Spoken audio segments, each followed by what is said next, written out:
Ritz പെട്രോളാണ് വണ്ടി. അപ്പോൾ കസ്റ്റമറുടെ complaint എന്ന് പറഞ്ഞു കഴിഞ്ഞാൽ ഓയിൽ ലൈറ്റ് ഇടയ്ക്ക് ബ്ലിങ്ക് ചെയ്യാന്ന് പറഞ്ഞു. അപ്പോൾ അങ്ങനെ വർക്ക്ഷോപ്പിൽ കൊണ്ടുവന്ന് കഴിഞ്ഞാൽ നമ്മൾ ഓയിലിൻ്റെ സബ് അയച്ച് നോക്കിയപ്പോൾ ഓയിൽ സബിൻ്റെ ഉള്ളിലെ അവസ്ഥ ഇതാ. അഴുക്ക് ഇമ്മാരി അഴുക്ക് കയറി അടഞ്ഞിരിക്കുക. ഇത്ര അഴുക്ക്, അതായത് വണ്ടി നേരത്തെ ഉപയോഗിച്ചാൽ, വണ്ടി കസ്റ്റമർ സെക്കൻഡ് മേടിച്ചാണ്, നേരത്തെ ഉപയോഗിച്ചാൽ കറക്റ്റ് പ്രോപ്പർ ഓയിൽ ചേഞ്ച് ചെയ്യാണ്ട് ഇട്ട് ഓടിച്ച് ഇതിൻ്റെ ഉള്ളിൽ ഇങ്ങനെ ഗ്രേവി പോലെ പിടിച്ച് കിടക്കുക. ഇമ്മാരി അഴുക്ക് ഇങ്ങനെ കിടന്നു കഴിഞ്ഞാൽ ഇതിൽ നിന്ന് എങ്ങനെ ഓയിൽ വലിച്ചെടുക്കും?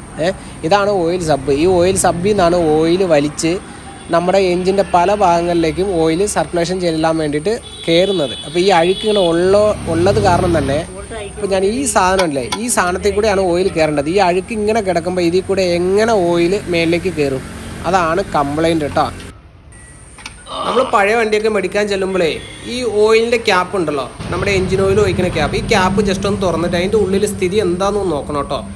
കറക്റ്റ് കണ്ടു കഴിഞ്ഞാൽ മനസ്സിലാവും, മെക്കാനിക്കൾക്ക് പെട്ടെന്ന് മനസ്സിലാവും. പറ്റുമെന്നുണ്ടെങ്കിൽ ജസ്റ്റ് ഒരു വിരലിട്ടിട്ട് ഒന്ന് തോണ്ടി നോക്കിക്കഴിഞ്ഞാൽ അഴുക്കുണ്ടെങ്കിൽ അതിനകത്ത് ഇങ്ങനെ ഗ്രേവി പോലെ പിടിച്ചു വരും. പക്ഷേ ഇത് നീറ്റാണ്.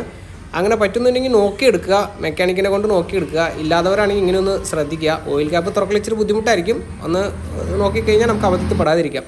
പിന്നെ ഇതാട്ടോ ഓയിലിൻ്റെ ലൈറ്റ്, എല്ലാവർക്കും അറിയായിരിക്കും.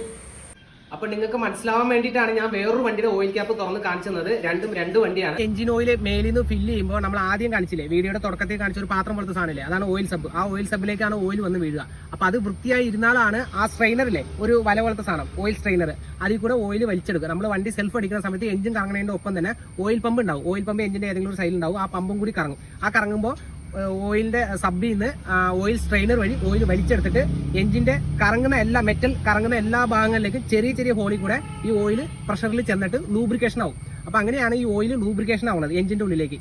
പിന്നെ നമ്മൾ ഈ കരട് വഴി സാധനം അടഞ്ഞു കഴിഞ്ഞാൽ ഓയിൽ വലിച്ചെടുക്കില്ല. അപ്പോൾ ഈ മെറ്റൽ ടു മെറ്റൽ ഉറഞ്ഞ് എഞ്ചിൻ്റെ പല ഭാഗങ്ങളും തേഞ്ഞ് കംപ്ലൈൻറ്റ് വരാനുള്ള ചാൻസ് ഉണ്ടാവും. അപ്പോൾ അങ്ങനെയാണ് അതിൻ്റെ ഒരു വർക്കിംഗ് സിസ്റ്റം കേട്ടോ. എനിക്കറിയാവുന്ന രീതിയിൽ ഞാൻ പറഞ്ഞു. ഈ വീഡിയോ നിങ്ങൾക്ക് ഉപകാരമായെങ്കിൽ നമ്മുടെ ഈ ചെറിയ ചാനൽ ഒന്ന് സബ്സ്ക്രൈബ് ചെയ്യാം.